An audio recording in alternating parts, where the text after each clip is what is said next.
Hey everybody, how's it going? Welcome back to Copper Jacket TV. So today we've got some news. We're going to be talking about everybody in the state of California's favorite topic, the roster. The roster has got to be one of the most hated laws in the entire state of California because it severely limits what people in California are allowed to have. Essentially, it's an unconstitutional government-approved list of handguns that are available in the state. In order to get on that list, companies have to go through rigorous testing. They sometimes have to make modifications to standard models. California has its own testing requirements. They also have to have things like loaded chamber indicators, magazine disconnects, and up until recently, micro stamping. And so people in the state of California were limited to things that were 10, 15, 25 plus years old, all because of the micro stamping provision. Now, I'm sure you've noticed that there's been quite a few new things that have been added to the roster recently, and that's thanks to a victory in a case called Bolin v. Bonta, which actually got an injunction placed against the micro stamping, loaded chamber indicator, and magazine disconnect. Now, obviously, that injunction was going to be appealed by the state of California, and they did appeal it. But when they made their appeal to the Ninth Circuit Court of Appeals to place a stay on that injunction, they only appealed the loaded chamber indicator and the magazine disconnect, leaving the injunction in place for the micro stamping provision. That basically meant that companies could start making whatever changes they needed to make in order to make their things compliant to get back on the roster, because no matter what type of work they did or no matter how hard they tried, there was no way they could get around micro stamping because it just wasn't and isn't a technology that is viable for that industry. And so nobody was able to get anything on, but without the micro stamping, more and more companies are starting to apply and starting to get approved. Well, the other part of that, and I know something that you guys have been talking to me a lot about, is the 3-in-1 provision. There was a law that was recently created that said that for every one new thing that's added to the roster, 3 things have to come off. The 3 things that were grandfathered in had to come off. And so that fell on a case called Renna. Renna v. Bonta is a case that's been around since 2020. It also got a preliminary injunction. That preliminary injunction was against the loaded chamber indicator, magazine disconnect, micro stamping, and the 3-in-1 provision. However, that was stayed. Well, that case is now back at the Ninth Circuit Court of Appeals, and we need to talk about what's going on because this could be a big one.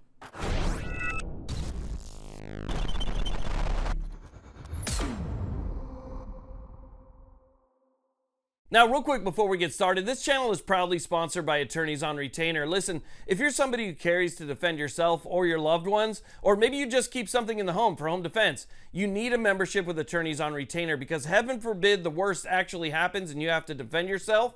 You could still be the one that ends up in handcuffs, and you're going to need good quality representation. Attorneys on Retainer, who is backed by Attorneys for Freedom, is the only law firm in the entire country that does nothing but self-defense cases. So if you were a member of Attorneys on Retainer and something like that happened, all you have to do is call the number on the back of that card. You speak to an actual attorney, giving you instant attorney-client privilege, and they will be there to defend you through the entire process. They also have things like civil liability coverage, red flag coverage, and more. Online education and training. It is honestly the best peace of mind that you will ever have in your wallet. Definitely check out the link down below. I've got some savings down there as well. Become a member like me of Attorneys on Retainer. Okay, so let's go ahead and talk about what's going on here. And I want to start off by first saying that the micro stamping thing is not over yet, and Californians are not out of the woods when it comes to micro stamping, because a bill was passed, I believe it was back in 2023. It was signed by the governor. It was SB 452, and that essentially removed the micro stamping requirement from the roster so that it could be researched some more and then re-implemented on January 1st of 2028. So according to SB 452, micro stamping will be back and will be a thing again in 2028. So with that being said, let's go ahead and talk about that 3-in-1 provision, since I've been getting so many comments and questions about this since so many new things have been added to the roster recently, but we haven't seen anything drop off. So the way the 3-in-1 provision works is for every one new thing that's added to the roster, 3 things that have been previously grandfathered in that don't have the current requirements for the roster must then be removed. So let's say this week something new gets added to the roster. California could technically, under this law, look for 3 things that have been grandfathered into the roster that maybe don't have an LCI or don't have an MCM or maybe don't have both, and they could remove them from that roster. Consider that's all Gen 3s. That would remove all Gen 3s and actually a vast majority of the roster itself. So if it is on the roster currently, it's been grandfathered in, and something new gets added, it's at risk. Now, like I said before, we've been following Renna v. Bonta since it was first filed back in 2020, and Renna v. Bonta actually got a win at the district court level where the judge actually enjoined enforcement of the micro-stamping, the LCI, the MCM, and the 1 in 3 provision. Now, obviously, California wanted to appeal that. It went up to the Ninth Circuit Court of Appeals, who placed a stay on the injunction from the district court level. Now, we were all kind of waiting for this to finally be heard at the Ninth Circuit Court of Appeals, and that never happened. And the reason that it didn't happen is because, like a lot of other cases, this case was placed on hold pending the outcome of Duncan v. Bonta, which is a case that challenged California's magazine ban. Now, we recently got our decision in Duncan, and it did not go our way, which is what a lot of us expected. The Ninth Circuit found a way to call them accessories, saying they're not protected by the Second Amendment, and therefore they allowed California's ban to remain in place. So that didn't go very well for us. Well, thankfully, since that happened, we have started seeing cases move once again, like cases like Miller. Well, Renna is also one of those cases that has finally started to see movement once again, and we have briefs filed as recently now as this month. So Renna is back in play. Now, this is huge, and I'm glad to see that there's movement in Renna again, because this is a case I feel like we actually have a chance of winning.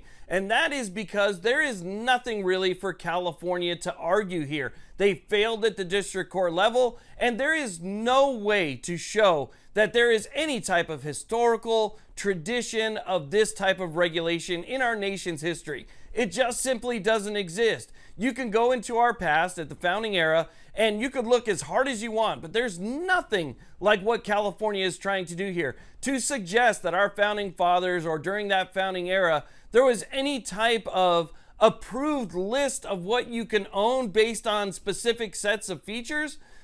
You'd be out of your mind. Of course, you know, California is going to do its best and they're going to submit the same type of historical analogs that they've done in the past.